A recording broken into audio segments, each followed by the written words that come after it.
Alam mo ba, dati halos araw-araw akong nanlalabo ang mata. Nagtatrabaho ako sa opisina, nakaharap sa computer ng 8 hanggang 10 oras. Pag uwi ko, hindi lang masakit ang mata ko. Parang may luha na laging tumutulo, kahit hindi naman ako umiiyak. Ang akala ko normal lang yon dahil sa pagod o edad. Pero habang tumatagal, napansin kong lumalala.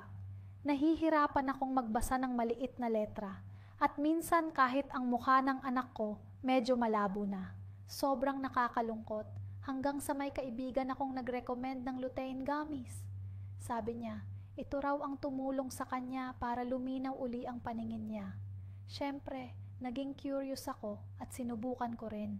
Grabe, sa loob lang ng 1 linggo, ramdam ko na agad ang epekto.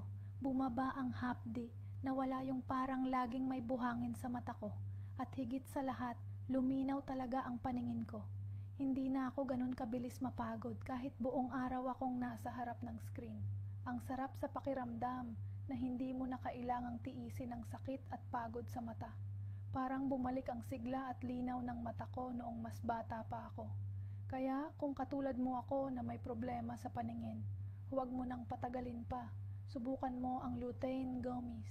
Hindi lang siya masarap, epektibo talaga. At tandaan mo, ang mata hindi napapalitan. Kaya alagaan natin habang maaga pa.